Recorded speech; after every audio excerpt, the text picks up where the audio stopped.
So Mid-State Development Corporation, where they can now get into a particular deal like that for 10% down, and it's only 100 grand. So it makes it a lot easier for businesses to grow. And what you find is a lot of the businesses that what they do out there is they actually pay a large, substantial amount of money for rent. It's kind of like if you're renting an apartment or a condo or something now, you're making your landlord probably a lot of money. But you're not creating that wealth like you would be by purchasing a home. It's the same way with what Mid-State Development does with that particular situation.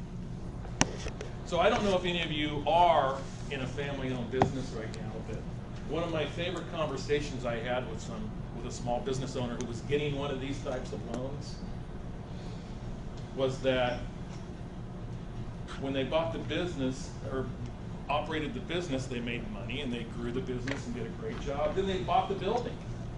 And over 20 years, they paid off the building and they had a couple years left. And I go, wow, that's great. It's great that you had the foresight to do this. And he goes, yeah. He goes, because you know what?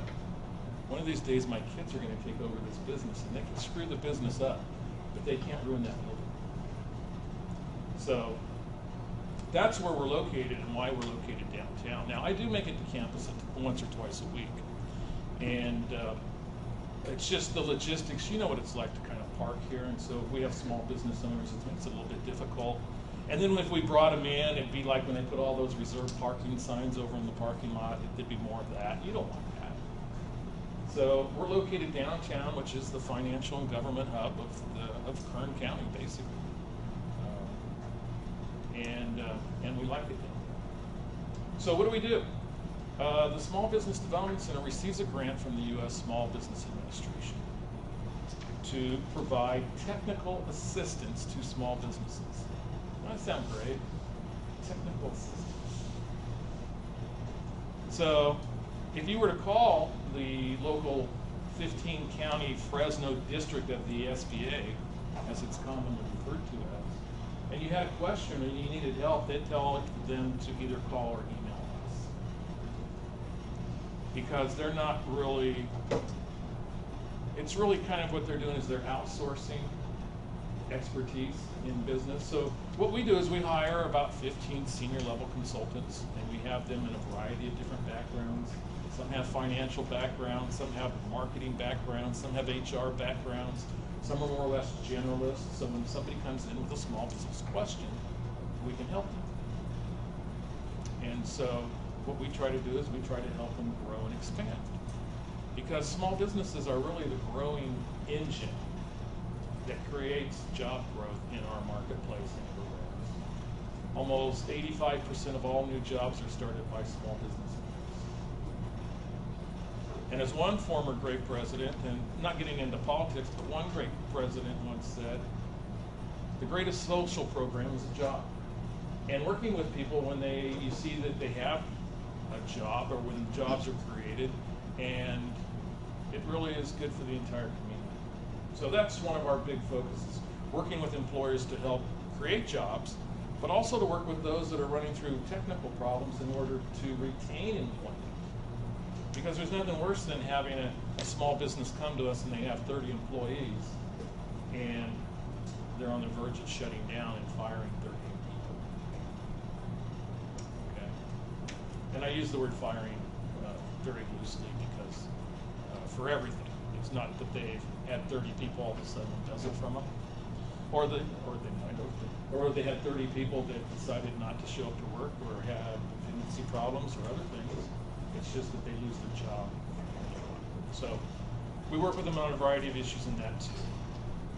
So that's our main focus, and we do use CSUB students where we have what are called junior or associate consultants, and Dr. Woods is a good source. What do you call him, Dr. Woods? Sometimes? Sometimes it's just Jeremy. Okay. You don't call him Jared though, right? Hey, Jared, can I turn in my assignment late?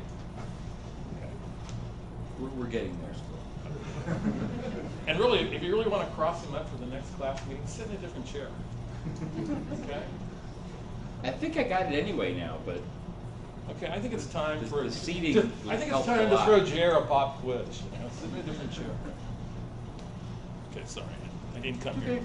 I didn't come here to mess with you. No, go right ahead. You've got the floor completely. You can You're take it working any here. direction you want. I'm working here. You never come down to my office and heckle me, so. That's true. So I do come down to your office, but I don't usually heckle. no, he doesn't have to. I just did him, so. It's like a bad comedian, you know. So what else do we do? We have, as I mentioned, the junior consultant course, and what they are is they are students at CSUB, and we have a handful that we integrate in with our senior level consultants. And what it does is it provides real world experience. I mean, it's great getting the knowledge and the learning that you're getting here at a fine institution, but augmenting that and then seeing how it is used in the field and how small business owners and how it affects them is entirely another lesson, and a very valuable lesson that I think more students should take advantage of. So there could be opportunities with that. Talk to Dr. Woods about that if you might be interested, as we are getting ready to hire a few more of our, and we hire them. We actually pay wages for them to meet with consultants, and it's flexible and it's really good for things like that. So we also do training. We also, we've done major conferences on small business financing. That's a whole nother issue. There are so many innovative ways to fund small businesses these days. It's fun, it's exciting. We've done several different workshops and training events, but really our bread and butter is we do a webinar series. And the reason we do a webinar series is we don't just serve Bakersfield. We serve all of Kern County. And then we serve all of Inyo County and all of Mono County. Does anybody know where Mono County is? Yeah, it's up there. There's a little place called Mammoth Lakes is up there. It makes it really difficult for me when I have to go up there, you know, and work, Mammoth. But you know, I'm serious and I'm really dedicated for my outreach. So I'll be going there the week of November 9th, okay? So don't call me then. So those are the 3 counties we serve. And so that's a little bit about the program. We're in, like I say, this program is nationwide. There's about 1,000 of these centers across the country. If you go from the tip top of Mono County down to the southwest corner of Kern County in, say, Frazier Park or Pine Mountain Club, you're talking about 400 miles. So it's very, very vast, and so we use the webinars, and we've had a number, and as a matter of fact, your esteemed professor signed up to do a webinar for us on succession planning. It's true. So we do our webinars on Wednesday. Usually we do them in the basement of the library. There's like old people like me, we had these things like when we were growing up called fallout shelters, because there was going to be this global nuclear war, and they had these little areas to where you could go to get out of the radiation that flies. And that's exactly what the room we do the webinar reminds me of. It's got foam on the wall. Your cell phone doesn't work there. It's like a throwback to when I think the campus was built in 1965. So the webinars, we do a variety of different topics. We generally will get 80 to 100 people sign up for them. Probably a few more with Dr. Woods, because it's such an important topic. And so that's the main way we do training. So that's what we do. Okay? So now you know a little bit about background of what we're doing. Some of the areas to where we see a lot of opportunity is we want to start working better with smaller contractors that do work for government projects. Tomorrow I'll be in Ridgecrest. How many of you have been to Ridgecrest? Yeah, mudslide, that means I have to go up 78th through the current, never mind. But in Ridgecrest, we're going to be talking with the officials at NOCWD. Does anybody know what NOCWD is an acronym for? NOCWD is the Naval Air Warfare Center Weapons Division, which is a China Lake naval weapons thing where they have a huge base in Ridgecrest. And what they're working on is they're working on weapons for the U.S. Navy that are going to be implemented in 10 to 20 years from now, probably. So, so there's a lot of small businesses that want to do work with the particular base there, with Edwards Air Force Base, which is in Eastern Kern in LA County. They want to do work with the high-speed rail. They want to do work with the prisons and with the states.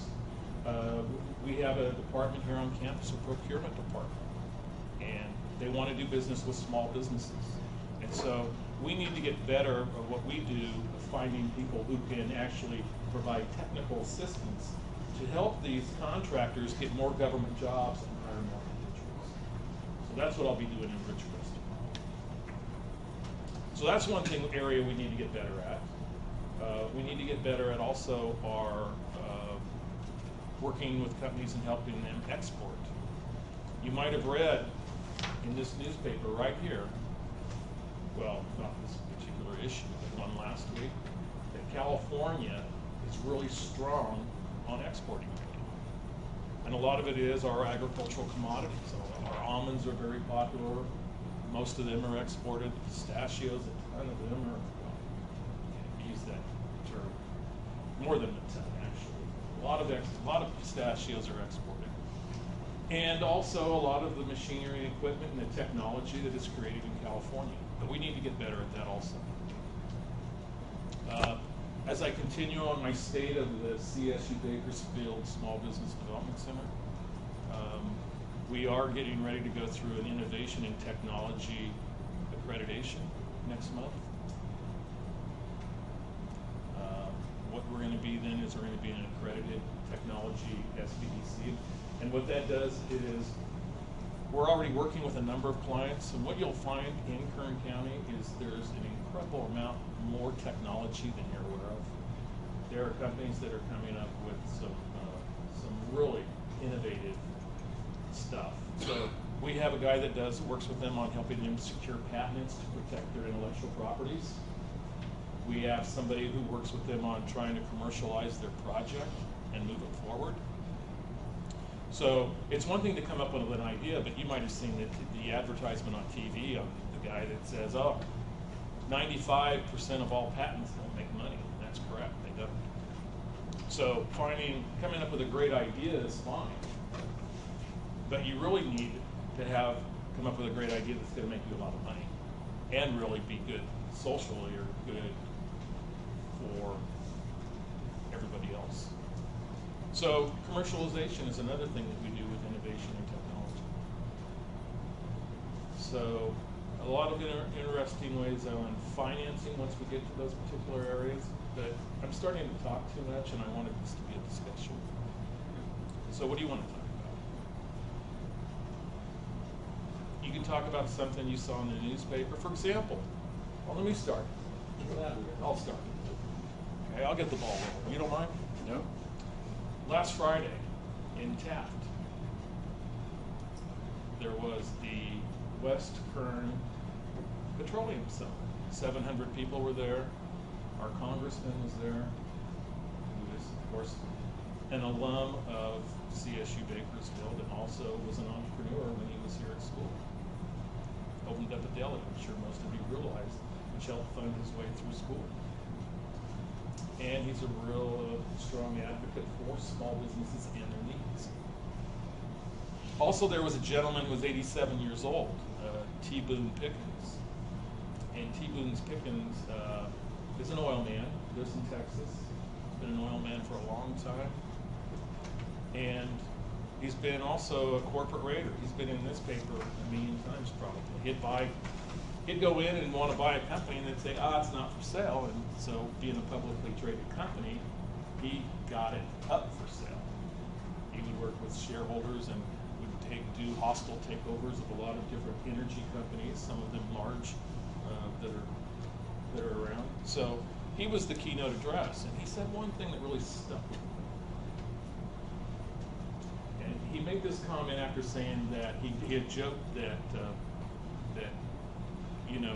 he paid for a number of his family. Anybody in his family or friends that needed an education, he'd pay for it. And he said, and then he made the joke that, I'm still trying to pay all that off, which was not being a billionaire, not really quite true, probably. But what he said was, an education and a work ethic will get you a long ways in this country. They don't go one or the other, although they can. A strong work ethic can get you there, or an education can get you there. But if you apply the education that you're getting here and have a strong work ethic, which meant I took it basically as work your butt off, you'll do well. You'll do well in this country. So, and coming from him, being 87, gosh, that's even older than me, I thought that that was pretty intriguing. So that was the one thing I heard on Friday that it really stuck with me. So there, I talked about a current event, something that just happened last Friday, something that's going on. Open it up, please. Do you know are you familiar with the Downtown Business Association businesses? We work with the DBA, yes. Well, for instance, our group is supposed to either do Fox Theater or Downtown Business Association, something to do with it. Okay. And we were looking at things to do, and I saw a company called Merry Go Round. I don't know if you've heard of it, Merry Go Round. I just want to know if you knew anything about them. So tell me a little bit more about your project. Is it dealing with the Fox Theater itself? Well, I think it was either the Fox Theater or something to do with the Downtown Business Association. Okay. With the Fox Theater about 6 weeks ago, maybe 4 weeks ago, they came out and they actually hired a new manager. I think it's a new consulting team to do more events in that particular venue. So it's probably a right time. If I don't recall the gentleman's name. It's a guy that was from here. And anyway, they want to do more. They want to do more than Fox, and they should do more. It's a good local venue. It's a great little hall. It's a fun place to go see a show, and there should be more. So I would think they would love student engagement in that particular project. As far as the Downtown Business Association, so what I would do is I would go back and Google and try to find out who that person is, and maybe approach it from that angle of going after the new person that has the contract, and then take it from there. Kelly, if I could jump in for 1 second. So one of your guys' requests in my continuous improvement feedback was that I don't ask questions and then rhetorically answer them myself. So I actually have some further feedback on this project for you guys. I'm meeting with them tomorrow, but rather than jumping in and saying too much, I think the questions were good, and like some of that I can help you with, but it's interesting to learn from Kelly that they just hired a new consultant to work on more events. We may or may not have heard that when we talk to the Fox Theater people when I meet with them tomorrow. So I think you'll probably hear about it. probably, but nonetheless, It was a major process. They went through a request for proposals, and the reason I know a lot about it is we had a client who submitted a proposal. Now, I don't believe it was the winning proposal because I don't know the guy that got it, so it's a dead giveaway for me, actually.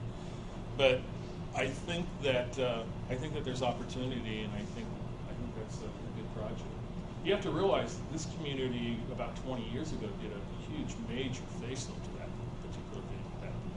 It was pretty much in not only economic decline, but it was pretty much do something or tear it down. And the community came together and raised millions of dollars and renovated that facility.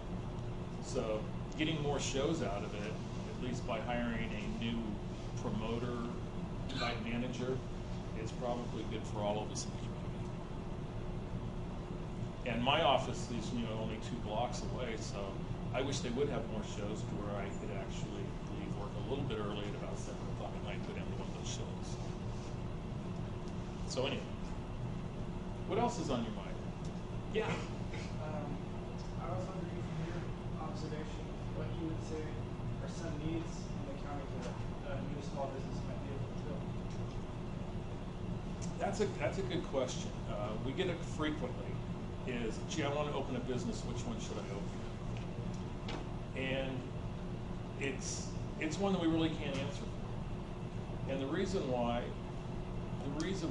is because, that didn't sound very good, but the reason is because you just can't, you can look at some trends and some things that are going on, and you can get online and look at sources like Entrepreneurial Magazine, and you can look up the hottest trends in businesses, or you could look up some of the hotter franchises that are happening.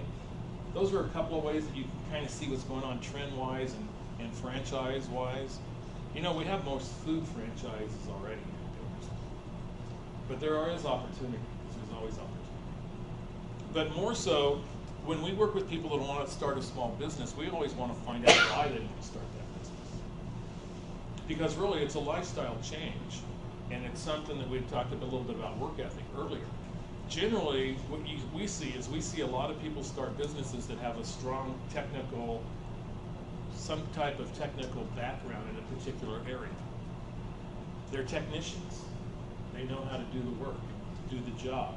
They've worked for somebody, they've made somebody probably quite a bit of money, and they're saying, gee, why can't I do that myself? And so they've developed some type of, experience or expertise in a particular field. Let's say they're I read something today on an environmental consultant. So worked at an environmental consulting firm, was downsized. She said, well, gee, maybe I should start my business, and now 5 years later, she's employing like 6 or 8 people, and the business is good. So you see some of that even without them being downsized. You see them take opportunity. But really, we like working with people like that because they're really strong from the standpoint of what they do, and they know how to do it. What they're not strong at is running a business, which is completely different. So we're able to offer them expertise along the way, some training, some of our consultants, and work with them on particular areas. So that's what we see more of, rather than it just being, you can look at trends and what's hot and what's going to happen, and those are pretty much all over the internet. But then finding one that you have a passion about, because you really have to have the passion. If they say that some form of microsurgery is going to become very common, and you don't have to have a medical license or anything, no licensing, but I don't like blood and guts, so why would I want to do that? Bad example, but I think you got it. Hey, what else? Shoot. What kind of projects do they usually do for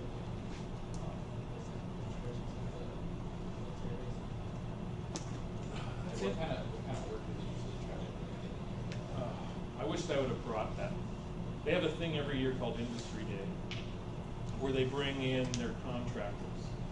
And they do like, I don't know, $400 million a year in sales to small businesses at China Lake. But it's just all over the place. Most of it's very technical, and it's in a certain field. They know what they want. They know the direction where they're going. And what they do is they actually have this industry day, and a year ahead of time, they're telling their vendors what they want. They go, this is the area that we're going to need, and we're going to need it in this particular area. And they do it a year ahead of time. So they're working on projects, and without trying to release it, it's pretty much top secret stuff.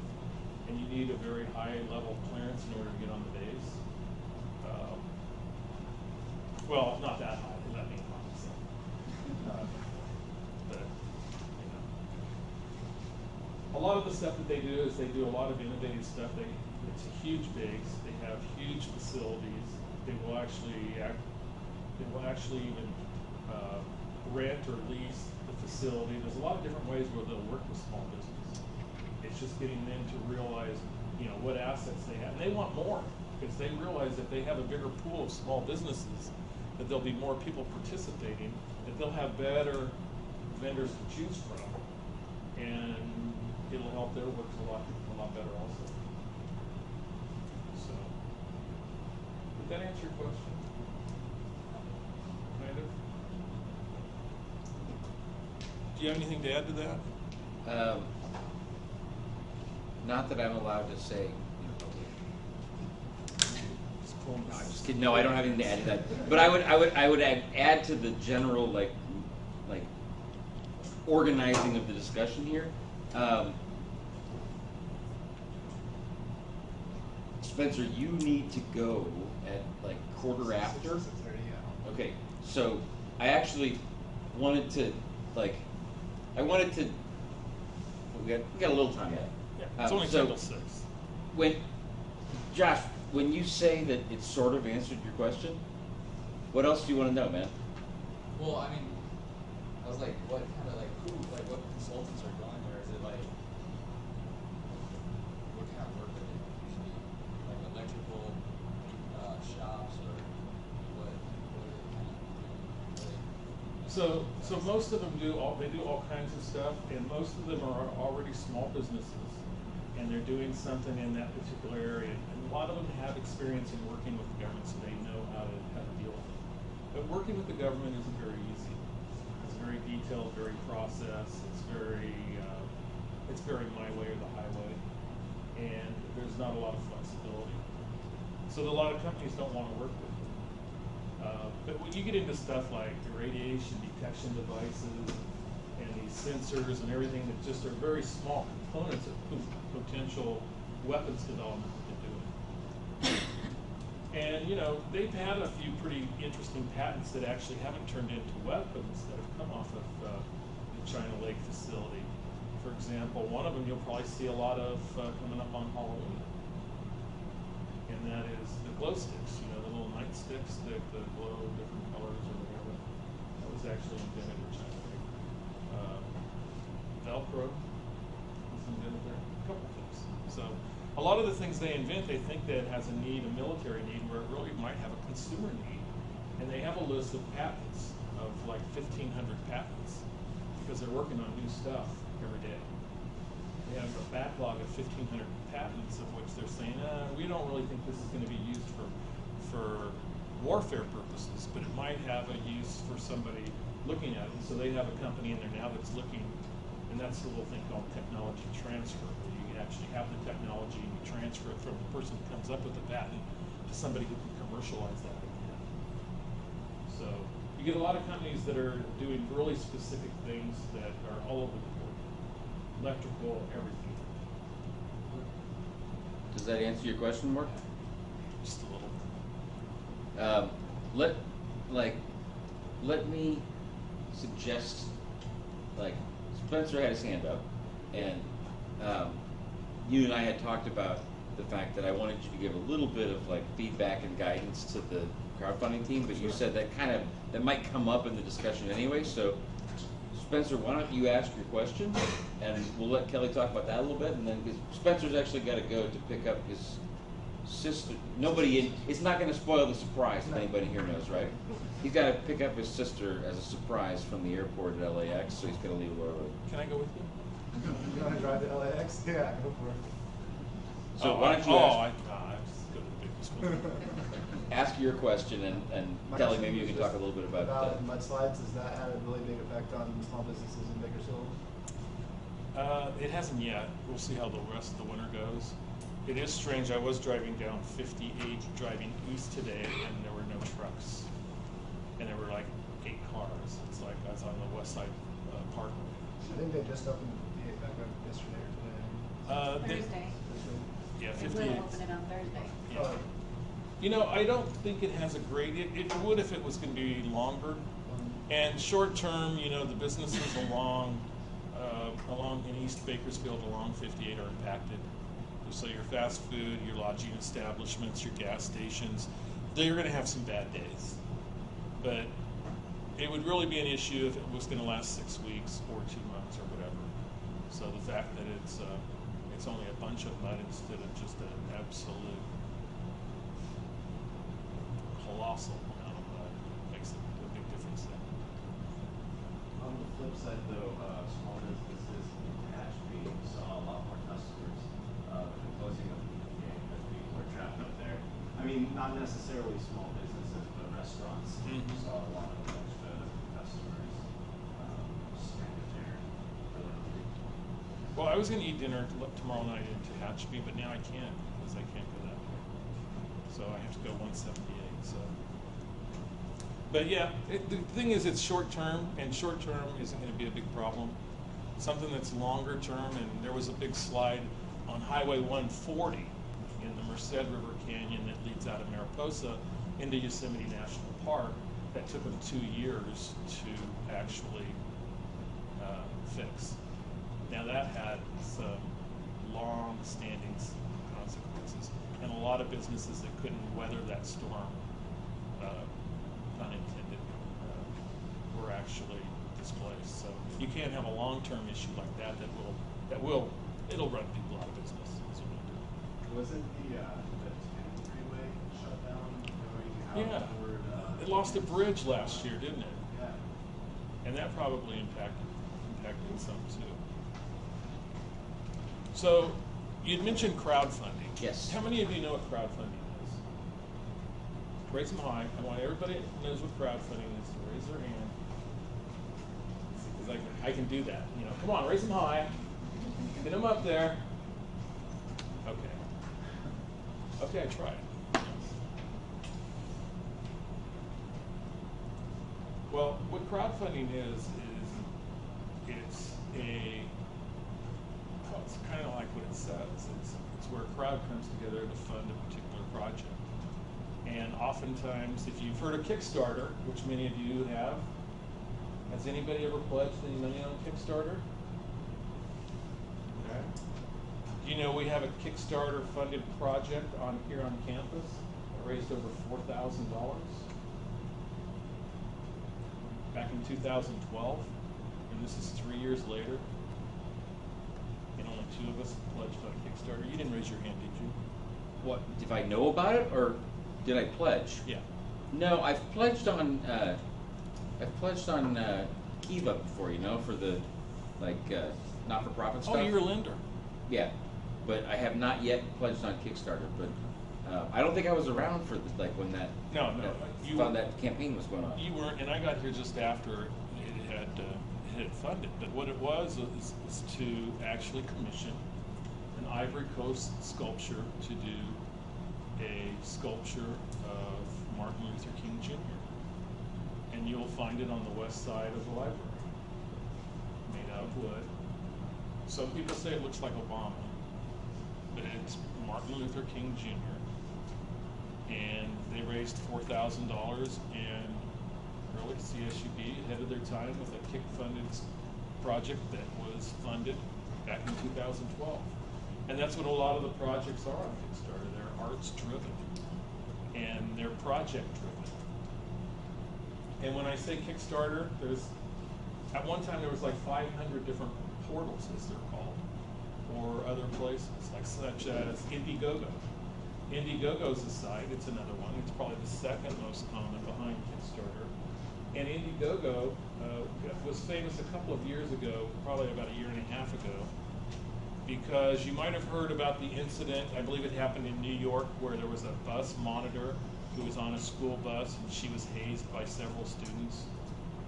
And it was all caught on video and went viral. And some students got suspended or expelled, and everybody felt bad for the bus monitor. They said things like, cruel things that were caught on video, such as, you know, if I was your kid, I'd kill myself, and she had a child that died 2 years before that.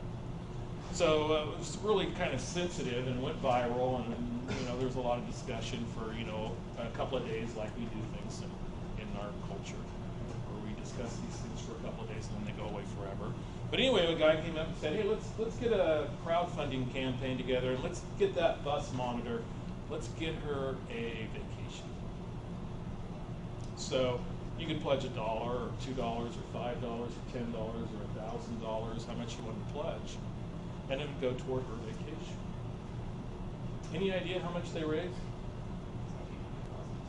It was about $700,000, $800,000. People from 143 different countries contributed. And essentially she came up with the realization that she couldn't take an $800,000 vacation. So she did take a nice vacation, and then she took the proceeds and she started an anti-bullying bullying organization. So that's kind of how crowdfunding works. So how does that work for business? A business can be a project. And we've had a number of clients that we've worked with, well, not as many as I'd like, but about, we've worked with 3 that have had successful crowdfunding campaigns. And they range from a food truck to a guy that was actually came in and he wants to do motivational goal assemblies for middle school age kids. So he came in and pledged and got about $4,000, bought a costume. I call it a costume. It's actually it's kind of like a uniform, kind of I don't know what you call it. But anyway, he's got this guy called Stevie Goals, and he's in this costume outfit, this suit. He looks like a mascot for some sports team, kind of. And he goes to our middle school kids and he teaches them SMART goals. So it's kind of a project that's good for the entire community.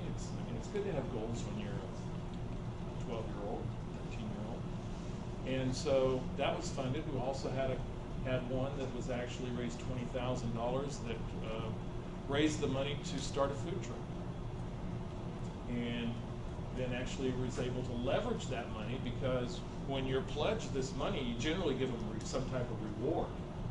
With food, it's easy. You give them 4 sandwiches. You cater an event if they give you $1,000, or etc. And so the cost of raising those funds is shown by the amount that you pay out later. The $20,000 raised for the food truck, he had to pay out about $3,700 worth of food at cost, not at retail. But his cost to him was going to be $3,700. Take the $20,000 and you go to a lender, and all of a sudden you have all this capital, this wad of money that you didn't have before. The bank wants that because when they make small business loans, they want you to put something down. Got a $45,000 loan, and it's been doing great ever since. So those are a couple of local examples of how it works. There's really, it's the only limit is your creativity on what can be fun. A lot of it comes from friends and family. It's an organized friends and family campaign to get it going. But then a lot of stuff also comes with a lot of different other things. There's products that can be sold. The thing is, you get a marketing campaign together, so you market to these people, and what you find is when people invest, even if they give you $2 to do something, they become a fan of your particular product. And as an advocate of your product, they're worth more marketing-wise than they are the $2 that they gave you. If somebody gives you $25 for your food truck and you give them a sandwich, and they're talking to their friends, and they're talking to their friends and their friends about what has happened, and then they go have their sandwich, you've done a tremendous amount of goodwill and marketing that would cost thousands and thousands of dollars to do through traditional marketing sources. So what we want to do is we want to do this more, and that's why we kind of have this idea, and I think a couple of you have signed up and we're going to talk about it, about trying to put together a crowdfunding team. Because you know what? We know how to get people crowdfunding. If they can bring the crowd, we know how to get it done. And it's basically developing a crowdfunding plan. Oh, we have a business plan, and we have a technology plan and a finance plan, but there's a crowdfunding plan that can be implemented to get it funded for businesses, and we know how to do it. It just takes work, and it takes laying out the plan, and it takes using traditional marketing, it takes creativity in developing their campaign, their ad, their video, and other things in order to appeal to people with money, and people will. So,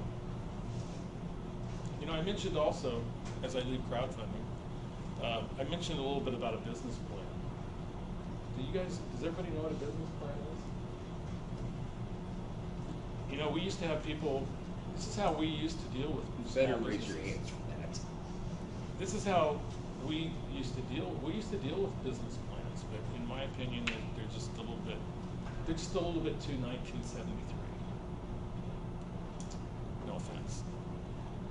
So, They can- so there is a real need for business plans, but when we have people that come in, and usually the business plan is for people that want to do,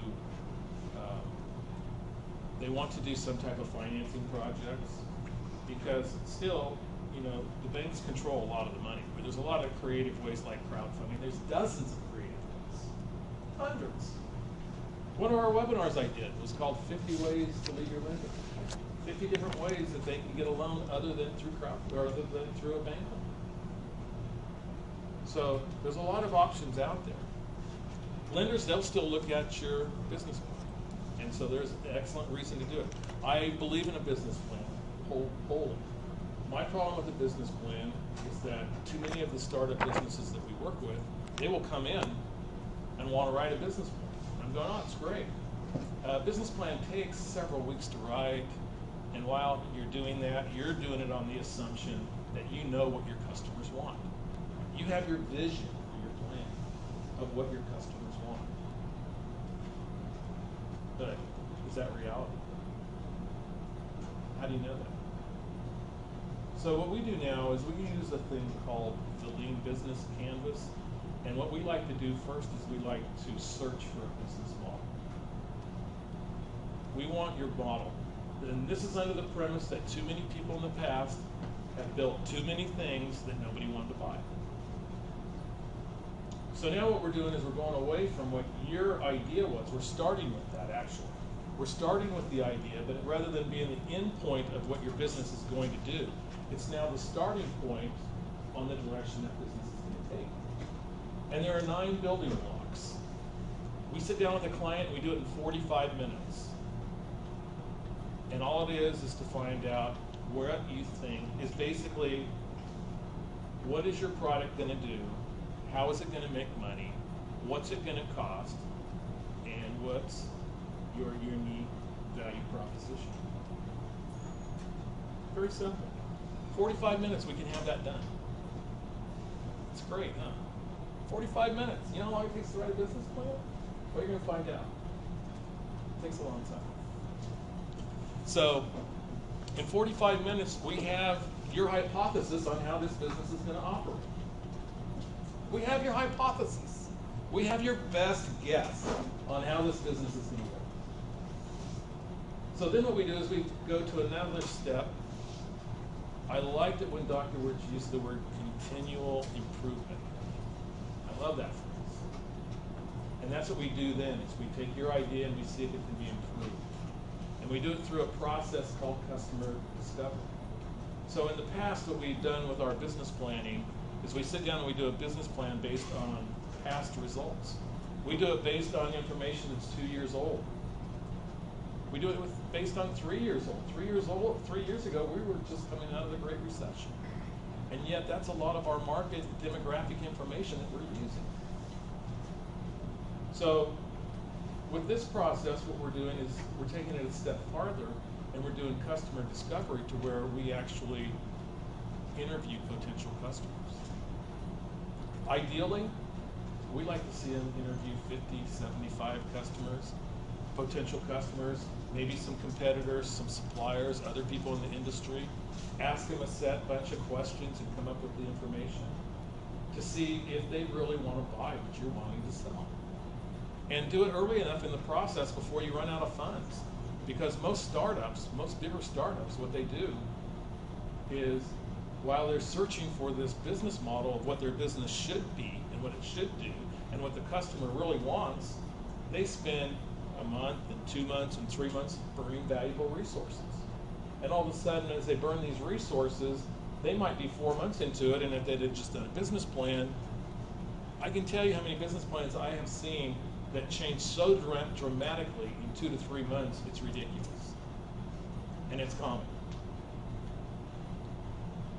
So with this process, what we do is we continue to interview clients. My food truck, he was too busy. Didn't have time to do customer development. Couldn't sit down and spend the time to talk about his food truck idea and what people wanted and what they wanted to buy from him. So he put it out on Facebook. And his 750 friends provided about 6 or 8 pages of ideas. Ideally for me, that's not customer development, but hey, it worked. It worked. 8 pages we printed out of comments on what his food truck should be, where it should park, where the hours it should be open. All of this coming out from a variety of different, from about 110 different people. That's customer development.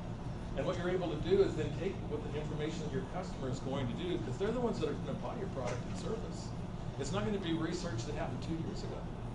And then you can take that and then you can make changes as you need to. And we call that pivoting on this site. So you might all of a sudden do something as simple as a pizza parlor.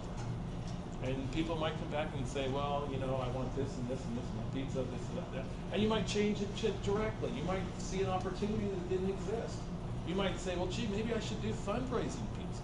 Maybe I should sell it as a fundraiser. People will keep saying, oh, you know, they get tired of getting inundated by candy and all this other junk that they are obligated to buy from their children that are selling it, their neighbors, their relatives, their pets, whoever's selling this junk. So that process then is one that could come back and actually say, well, gee, I need to pivot and do it this particular way. And that's a process of how it works, continually improvement until you identify your business model.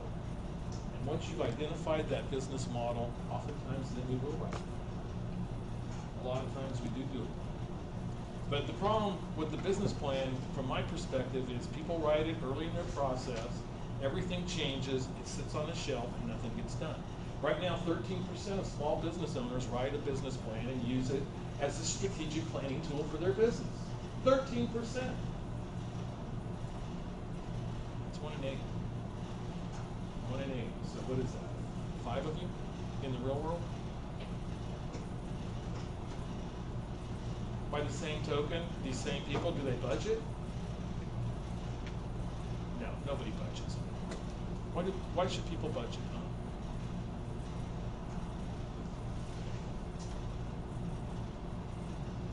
How many of those people, of 100% of small businesses, 13%, now you're getting me worked up. 13, and plus that chair is incredibly uncomfortable. So, no offense. I tried. I know, you need a little cushion, though. So 13% of small business owners have a business plan. How many of them actually budget?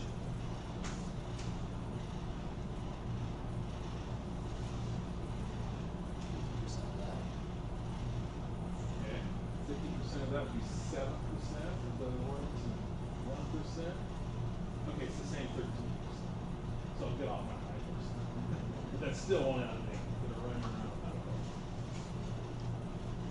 What we do is we have a nice little program we use, and actually one of his former students, one of your graduates, is working with our small businesses as one of our junior consultants, and does cash flow forecasting for our small businesses. Because you know why most small businesses fail? You run out of cash. You run out of cash. Now it could be bad management, it could be marketing mistakes, it could be a bad economic downturn. For crying out loud, it could be a mudslide. But they run out of cash. And if you're factoring and if you're working on a monthly basis on how much cash you have, the chances of that happening are just slow down. And that's how we try to keep the business. Okay, I'm talking too much. I want more discussion. I think Spencer had his hand up before. Oh, I was just going to say. Got it. And are you doing okay on time, man? Yeah. Okay.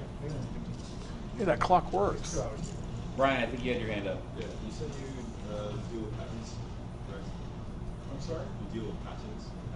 Yes. Okay, so what if you had an idea and you took to a lawyer, and the lawyer researched another researcher that came up with a similar idea? Are you SOL or what do you do?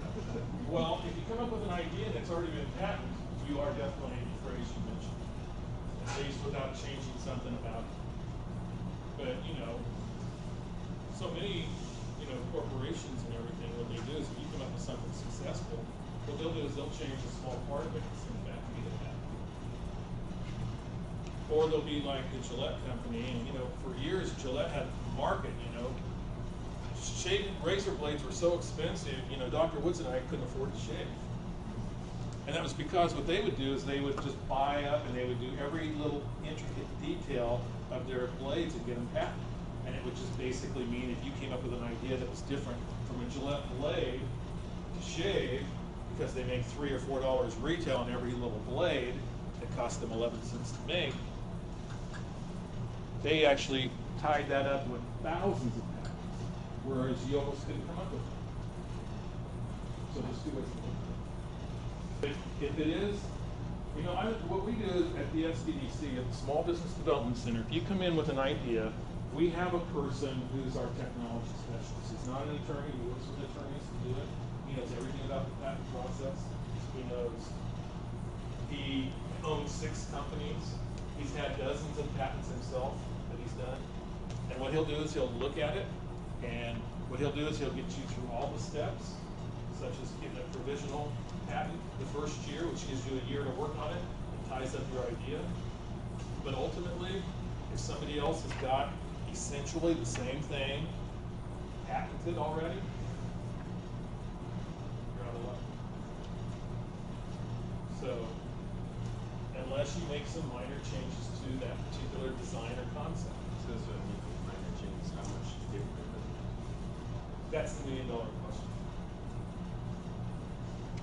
And so what we try to do is we try to work with them, and they do as much as they can before they go to the patent attorney.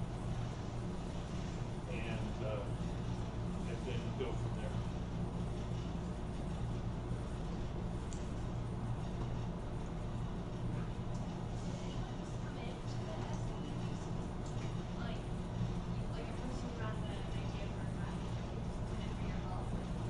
You don't even have to come in, you can sign up online. Visit the CSU website, and then just add a /SBDC.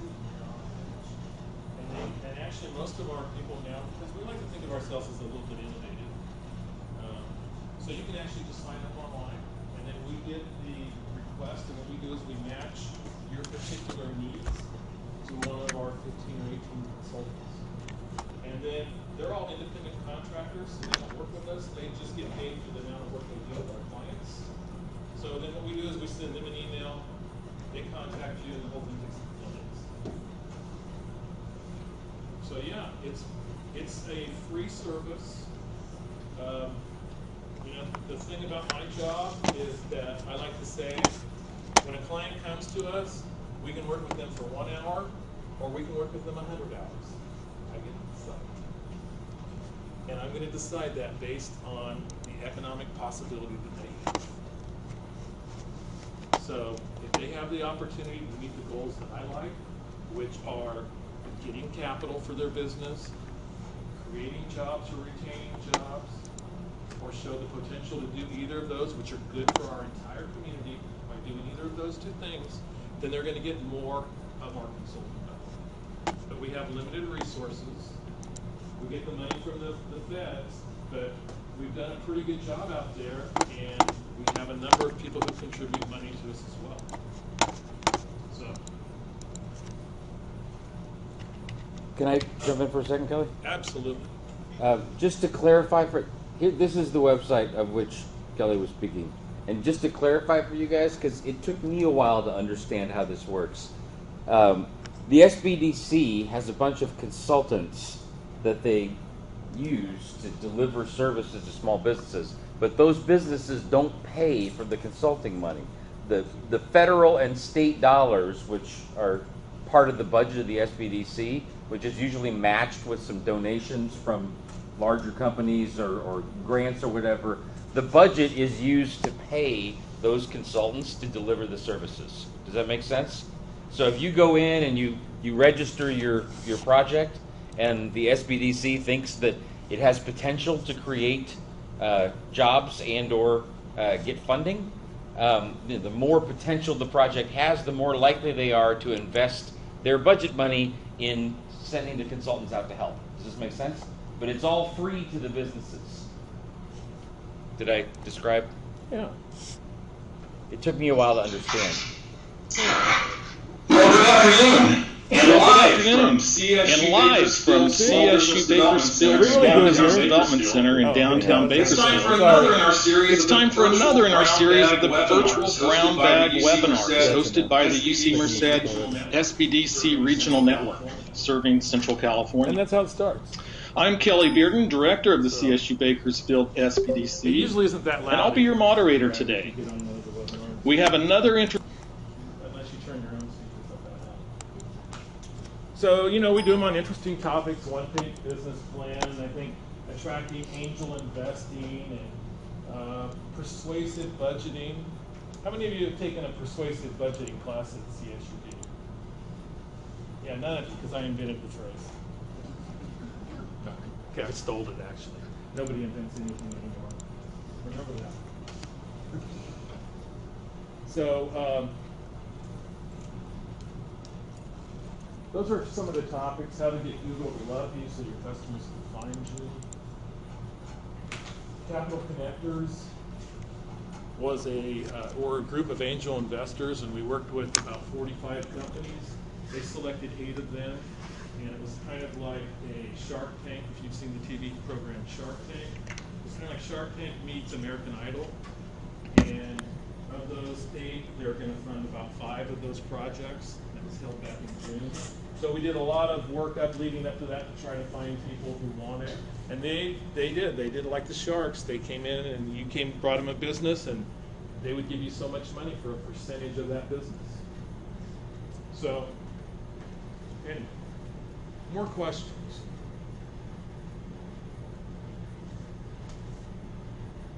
Okay, well, if you guys are going to clam up, I'm going to go watch football. Or baseball. Or hockey. I don't know which. I have a question, Kelly. Remember your prop. Job interview, perfect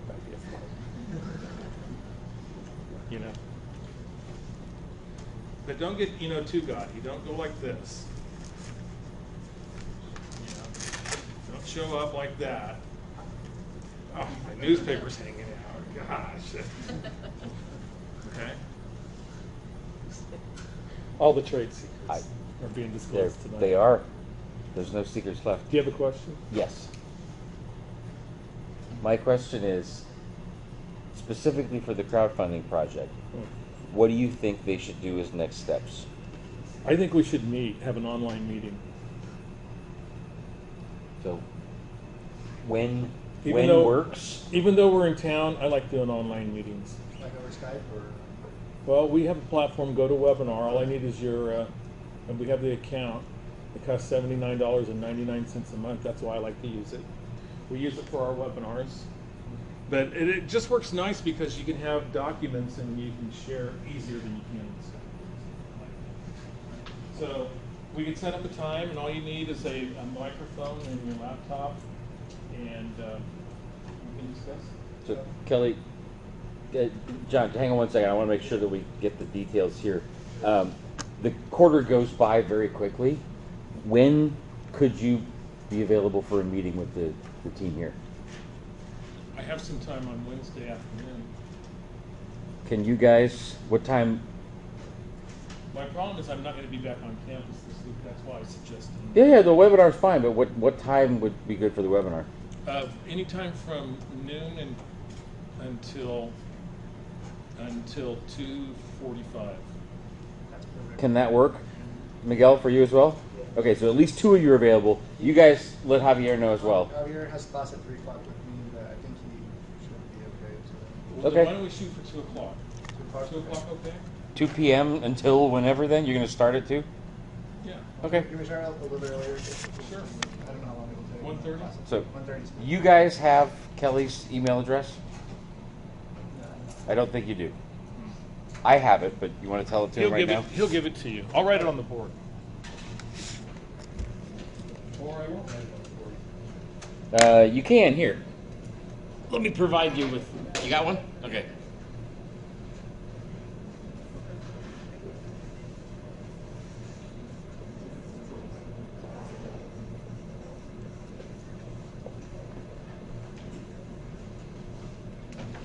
Should I also give them a phone number to reach you at? Sure. Which would you prefer? 2856. It works all day and all night. Of course, I'm not there all day and all night to answer it. So, John, one second. So, if you guys want to write down extension 2856. If it's on, it's actually the same 3 digits as every other Cal State number 654, right? Right. So if you're dialing on campus, you just have to dial those 4 digits and you get to. What were they again? 2856.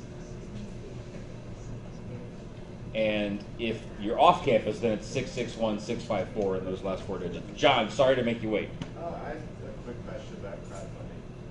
For a startup that has a larger budget for actually getting going, how can that organization or business incorporate crowdfunding into their startup? Because those don't seem as glamorous as the smaller budget projects or whatnot. It is harder, but maybe what you do is you develop a financing strategy that you get the crowdfunding to leverage another source of funding.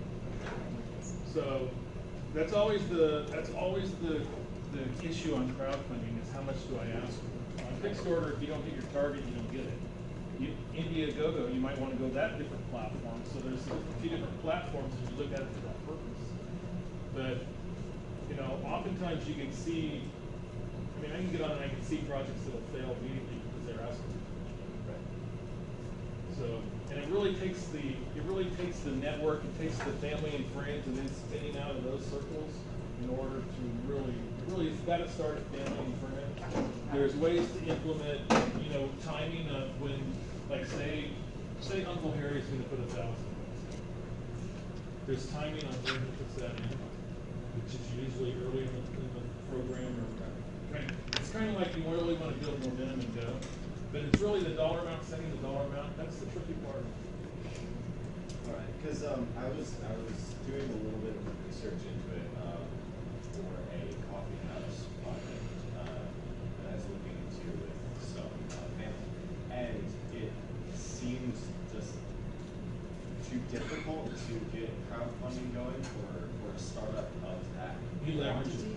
But I was thinking perhaps if you focused on a smaller aspect of it, like funding kitchen equipment through crowdfunding, or maybe giving a down payment for a loan that way.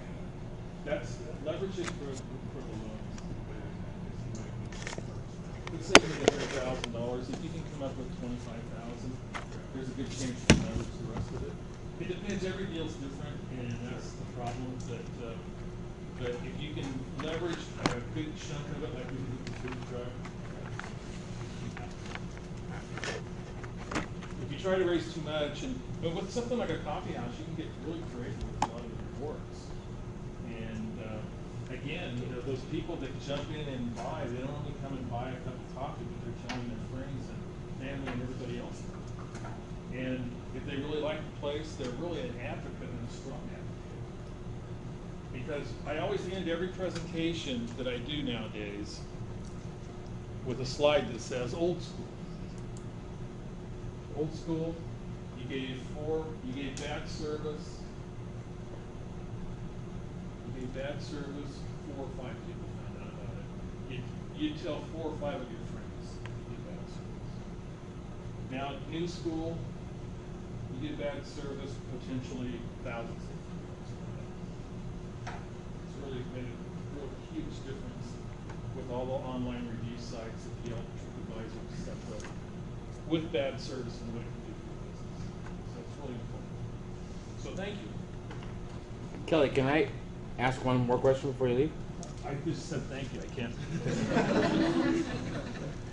Is that too late now? Okay, one thank more. you. Encore. So. Okay, put your cell phones down, please. Turn the lights off. No candles. The last thing we have to do in here today before the rest of the class is done is go over kind of next steps for all the projects. Okay. And there was one project I wanted to close the loop with you about, the sports project, so basically Susie, Christian, and Hernan are working on a sports venture. I have a friend of mine back. He's actually a high school buddy of mine. We ran track together back in the day. And he's got an app that he's working on now for basically, it's an app that helps communication between coaches, athletes, etc. Recording various aspects of the workouts, like being able to facilitate communication. So Brian said okay on that. Have you guys gotten an email from his developer yet? Okay, I need to make sure to stay after him so that he gets it done. But that's one, and I had asked you before because we have one of the consultants that knows somebody from the Bakersfield Jam, and I wanted to close the loop on what the next step would be to find that contact for their project as well, in case Brian's project doesn't come through. Okay. I'll look into. I got to figure out which one of my consultants, and I should be able to figure that out by the morning. That has that connection. Okay. I think one way or another, Brian's project will go forward, but because he sometimes gets busy with other things, if we have both projects going on in parallel, then you guys have got a little bit more to do if you have to wait a little while on his developer or something. So I wanted to ask about that. Otherwise, if nobody else has questions for Kelly, I will let him go, unless you want to sit and listen to the rest of the projects. Well, I figured I'd just go. You're welcome to, but if you really do want to go and see what's left of a bad football game, then I you can. I was thinking more like the hockey game, but I figured I'd put in my time out there. Paid my debt to society. Cool. Let's But give hey. Kelly a big round of applause. Hey, thanks. And if you have any questions on anything, you can email me. And I'll be happy to answer. Email is probably the best way to communicate or ask Dr. Woods. So I can help So facilitate thanks. that as Good well. luck with your business. Quick question. Yeah. Emailing you, is there anything that we should put in the topic so that it doesn't get pushed into spam or anything specific? Or just put a little of your inquiries. All right. We shouldn't push it. Okay. It's not like we have a really good spam filter. But we did have some great news today. Staff and faculty on campus use a program called First Class, founder Beating Language. And I have long put my foot in my mouth talking about what should happen to the developers of those two software products. And it was announced today by the administration that we will be shipping to Microsoft 365 on December 4th. So, this is actually related to stuff. Kelly's comment there is related to, how I tell you guys that sometimes I avoid responding to emails because every time I try and click respond, it takes 30 seconds for the damn email to send. This is a leftover problem from our First Class system. Arguably the worst, most inefficient email system I have seen for any company I have ever worked with in my adult life. Somebody asked me once, they go, what do you think about the execution of the First Class emailing software program? And I say, start with upper management. Hey, I tried. Kelly, thanks a lot for coming in. Okay, so Okay, so relatively quickly, I had a few things that I still needed to work on, and I didn't. Each project has different things that need to happen next. So when I start out, I kind of tell you what direction to go in, see how far you get by the next time, and leave it a little relaxed at the front end. But let me run through projects quick and say a couple things, and then we'll call it a day until next time. So first of all, last time, and let me start in the reverse direction since I started up here last time. So you guys have to wait for a second. Scooter project, I basically said, A, cooperate with the SBDC folks, and B, start coming up with customer vignettes. I don't see Jing, so she's sort of like the leader of your gang. What have you done since last time? Well, we came up with kind of an ideal customer analytic, but we're also thinking about medical applications, so we kind of were You're thinking about what? medical application support. Oh, interesting. Okay.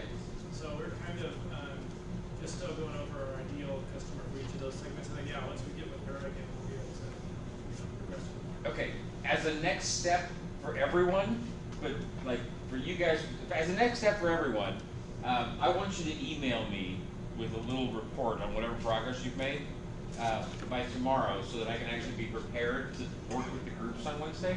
So whatever you've got, some short description of the ideal customer, your thoughts about medical application, whatever you've been able to get done by tomorrow, send me an update so I can like meet with you guys, okay? And if you have any questions, stick around and I can answer them before you leave. Otherwise, like, I'm done with you for now. Oh, sorry, I have one announcement that I wanted to make for everybody before I start letting groups go. So one of the things you guys requested in your continuous improvement stuff, one of them was that I like ask questions and don't answer them myself. So I tried a little bit to do that while Kelly was standing here, but I'll try to do it more in future interactions between me and the groups. But you also asked if I could post some YouTube videos, useful YouTube videos on how to use Wix, how to use Pixlr, how to use Dreamweaver. So in addition to my podcasts, which you can look at from my lecture, I went into Blackboard and I posted another document on the course information section.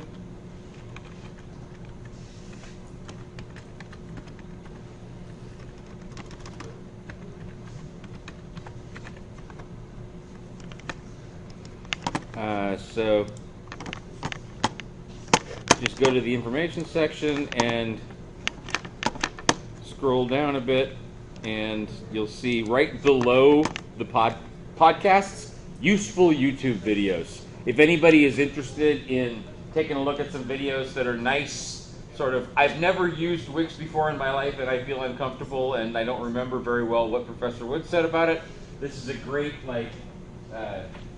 how-to, assuming you've never used it before in your life. Same thing for Dreamweaver, same thing for Pixlr. Okay? Just FYI for everybody. That was it. Scooter group, if you're cool, you're welcome to go. If you have questions for me, let me know. Next step, so that I can make sure that I start giving you better feedback on the project each class session, please send me an update on those two things by... We'll probably know if we have questions based on our responses. If that makes sense. Yeah, it does. It does. So please, send me your information. Sports project, pretty much. I need to close the loop with Kelly and with Brian. So the next step for you is that you're going to get an email eventually on your phone that you need to click on a certain link in, and it'll install this app on your phone. You can use it as a beta tester. It's my friend Brian's app that helps track and field coaches help coach. It's actually not just for track; it could be for any sport. But he started using it for track and field. He's gonna part of your project is going to be helping him with that app, and then I'm going to try and see if we can get something going with the Bakersfield Jam too. So you need to let me know if you haven't gotten an email by the end of the day tomorrow. Okay. Other than that, you guys are good for now, and I need to follow up on that. For Samuel and John, I think the first thing was to come up with the customer profile. Have you done it? I did. I mean, because I. What's that? All this stuff we have, like CSCB, all the different just passed on that I've been doing stuff with. But you said you did or did not? Yeah, no, I have. Yeah, can you send that to me? Yeah. Rather than having you, if you don't have any questions for me, send it and I'll make some comments if I make steps. It's more of organizations that don't have Facebook pages and stuff. That's okay. Just give me as much as you could, I'm talking about the Word document, that says existing customer analysis, not the spreadsheet with potential new customers. Okay. The other thing, so if you for you guys, if you can send me that document, and like I said, if you look through the 8 things that we went over, in my lectures, tell me what you think would be most valuable, and send me that email by tomorrow. Okay. Cool. That's it for you guys. Restaurant team. I think I said that I wanted you to look at a couple of different websites and stuff, and then also start coming up with like potential customer lists. Have you done that? We've started it. Okay, can you, like whatever you got, even if it's not very much, can you send me whatever you've got by tomorrow? And make sure that you CC Chelsea on that as well. And make sure she is doing, so I'll make sure to assign even more to her, but make sure she's doing a large amount of the work, because she needs to be doing even more since she's not actually coming to class. Okay? If you don't have questions, that's good. What I need from you next is just like your thoughts on the websites and whatever spreadsheet you've been able to put together so far with the potential customers. Okay? Abby, Vanessa gone already? Yeah. Okay. I think I said to you guys to like the blurb that I gave you originally for your family. I need to know from Vanessa's company what projects they want to focus on. Is that what I said as the assignment for you guys? No, you just did the Excel. Oh, the existing customer analysis. Have you done it? She was doing it. She just had asked more questions. Can you coordinate with her again? Like, even if it's not completely filled out, send me that tomorrow. And then also, you know, the list. I sent you that blurb, you know, so you can show it to your family. Can you forward that to Vanessa so she can show it to the company? And I forget, actually, I saw back and forth with you guys, I think, on email. But what's the name of her, the trucking company again? I forget. It might be on her. Actually, it might be on her like LinkedIn account. I can't remember, but do you remember? Or not? Huh? That's okay. I'll check online. But that's what I need from you guys tomorrow. Okay. Rainier, I've got a few comments that I'll email back to you. The other thing I wanted to know is, of that list of 8 different kinds of things that I talked about in here, what would you like to focus on for your business? More customers, investors, what? Okay. So if you can email me that tomorrow, I'll get back to you. You've already sent me your customer like profile. I'll get you my comments on that I'll tell you my comments by next class session. Okay, for Hope to Others, I also said existing customer document. Have you done it? Yeah, it's not as pretty as That's okay. Can you send me what you got by tomorrow? And then again, same thing as I said to Rainier. Tell me, of all the stuff that I taught in the lectures, what do you think is most useful for your company? Is it new customers? Is it investors? What? Okay? And email me that by tomorrow. Okay. I told you guys to take a look at the brewery. I got to make a phone call to actually pin this dude down to talk about next steps. But in the meantime, I think I said start finding potential customers. So can you send me whatever you've come up with by tomorrow on the customer list, and just tell me, based on looking at the website, if there's any other thoughts you had about Connecticut. I was going to let you know that I don't. But I did go to their Facebook. Yeah. Oh, you want? Yeah. Okay. There we go. Yeah. Eventually, basically, what I want, like, eventually what I want you to do, like, besides people you know, like, I want you to get, like, do you have a Facebook account? Do you? Okay, so, like, create a Facebook account. It doesn't have to, you don't have to make it very fancy. Just create it. Create it, and friends meet, okay? And then if nothing else, and honestly, as many other people as you can connect to them, because you can go to your friends' pages, and you can look at all their friends, and all their friends, and anybody that I know that knows somebody that knows somebody, you just put that down, and I'll ask that person, hey, you know, I noticed that you know this person. Could you introduce us? Because I think they might be a good customer for Kinetic. All you got to do is open the account and then start surfing through other people's pictures. And then we won't do anything until we ask them. But we can find, you know, people that end up posting a lot of like pictures of beer, people that post a lot of pictures of bars, maybe good potential customers.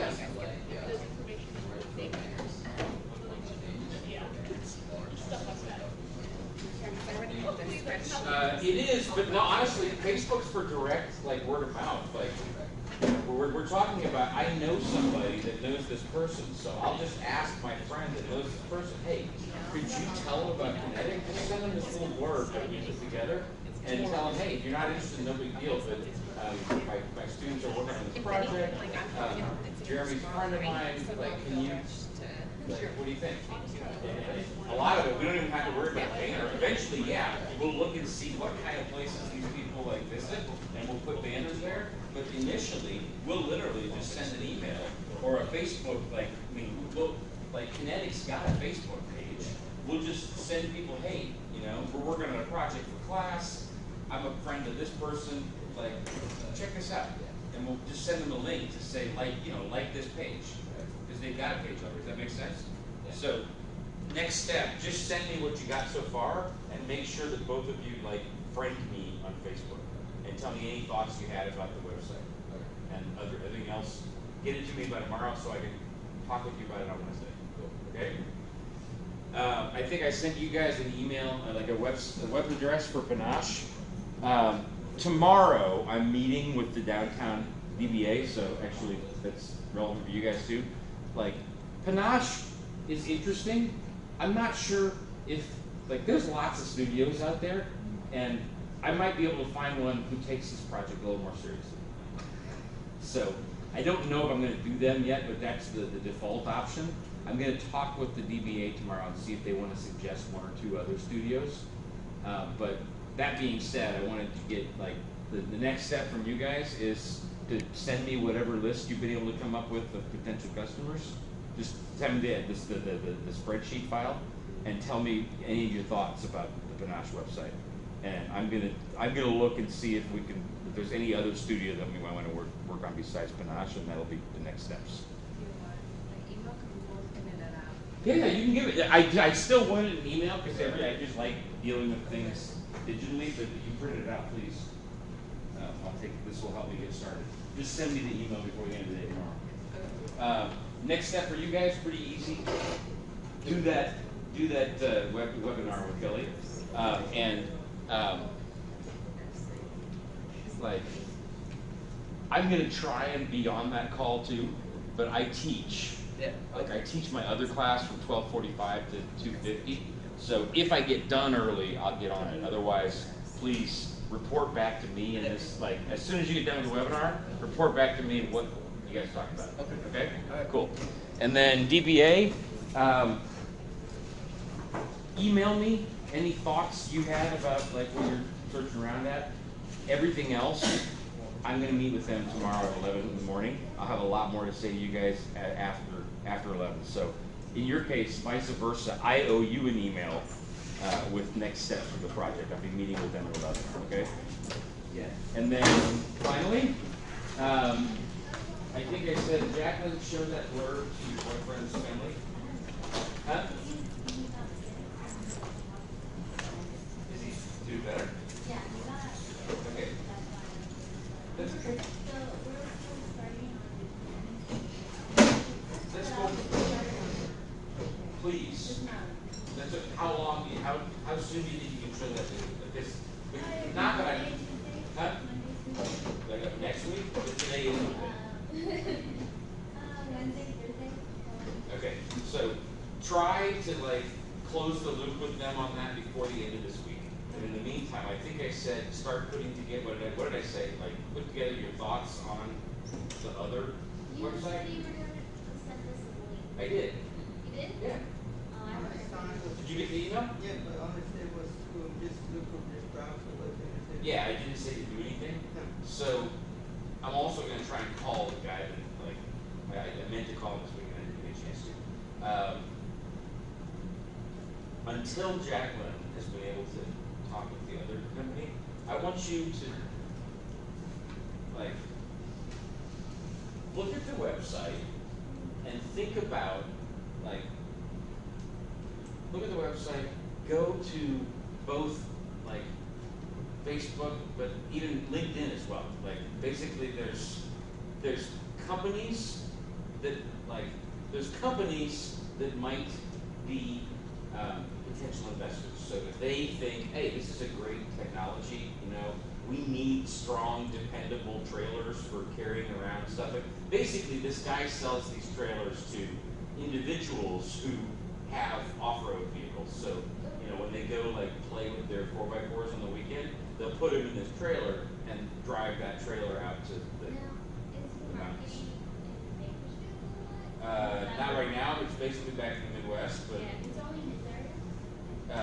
in the moment, yeah. I mean, Here, I feel like you could easily sell so many. yeah. So if you know people that would be interested in that, Yeah. spreadsheet, okay? My brother knows someone who has people who drive like 2 4-wheelers. Huh? My brother knows someone who owns 2 4-wheelers. And he said he just puts them in his truck. Yeah, so a lot of people do that now, and it's almost easier just to get a trailer for it. Mhm. And they can just easily call. So Really need the trucks. start like whether it's a Facebook page or a LinkedIn. Like LinkedIn pages are usually for businesses, you know. Facebook pages are for individuals. So same thing for you guys. Go to Facebook. Look me up.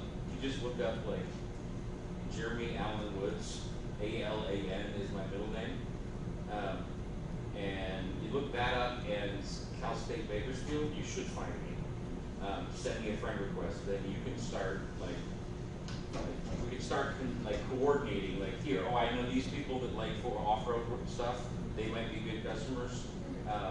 Do the same thing with LinkedIn, but think about what kind of businesses like sell these vehicles or sell parts that go in these vehicles. Like companies that would like to see a whole bunch of off-road equipment sold all over the place because they might be good investors for this guy's company. I know that he, more than anything, he's interested in investors more than he is in more customers because he's already got a lot of customers. So customers are always good, but what we really want to start thinking about is who could we find that might be a good investor. So if you go through LinkedIn, you're going to be looking for people that either own businesses that are somehow related to off-road stuff, or you're looking for people that I'm connected to, or you're connected to, or somebody else that look like they're really freaking rich. You know, like individuals who look like, based on their description on LinkedIn, like they're angel investors. What we need are to find angel investors. Now we'll use, if you look at the websites, remember my presentation on like capital acquisition, the very last like PowerPoint that I presented. There's some websites in there for angel investors and venture capital firms. So eventually we're going to want to surf through those and sort of cherry pick. Oh, this one might be good for him because they focus sometime on auto stuff. This one's no good because all they ever do is technology, and we'll kind of sort through that. So between now and tomorrow, tell me any thoughts you had about the website. Send me a list of names and either Facebook, send me a spreadsheet that the three of you put together. Here's the name of somebody that I think is good. Here's their Facebook address, or here's their LinkedIn address, or I don't have either address, but they're a personal friend of mine. Put all that together and send me the spreadsheet by the end of the day tomorrow so I can coordinate with you guys. And then as soon as I've had a chance to talk to Chris Tuttle is his name. As soon as I've had a chance to talk to Chris, we'll go forward with it. That's what I like. I need a spreadsheet from you guys by the end of the day tomorrow.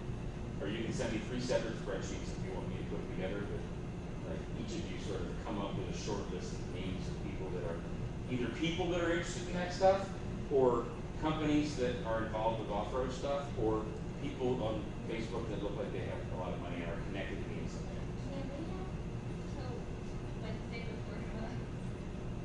What about it? Because, just have that time. Yeah. Because tomorrow's like the craziest day. No, that's fine. I don't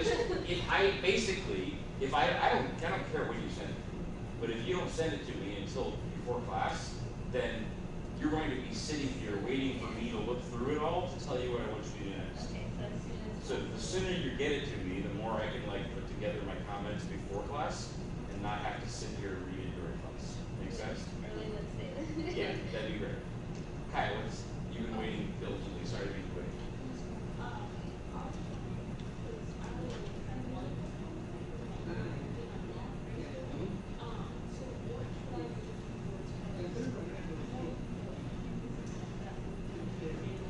Yes.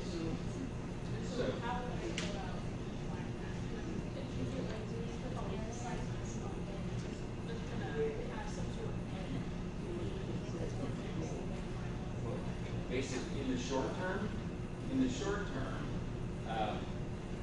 look for contacts on LinkedIn that either you know, or I know, or somebody you're connected to knows, or you just have a gut feeling. You know what?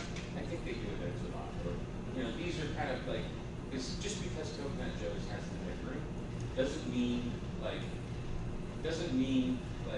the St. Paul's Parish of like Bakersfield's gonna do it. They don't really like do a lot of drinking stuff or like restaurant stuff. But this group, you know, like I know the people who work there, they may be more interested in using a like restaurant / bar event hall. So start making a short list of companies that either you or somebody you know is connected to, that for whatever reason you think they might be interested in using an event hall. After, I need to talk to the Coconut Joe's people. I actually forgot, I should ask Kelly about that while he was here too, because they're a SBDC plan. I need to talk with them and ask them to tell me what their existing customer profile is like. So they can say, yeah, you know, we do a lot of events with auto dealerships. You know? So then we start looking for other auto dealerships that we all know that might want to use the banquet hall.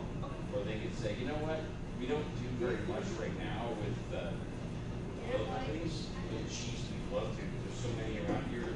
Like anybody who's an oil company that's about like 50 people or more, that's enough people that they need an event hall sometimes.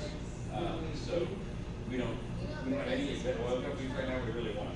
So then we'll all go out and look for contacts on LinkedIn that are oil companies that are close. But we won't know that until next week probably, because they can find it. In the meantime, just use your network. That makes sense? Cool. See ya. You guys need anything else from me? Okay.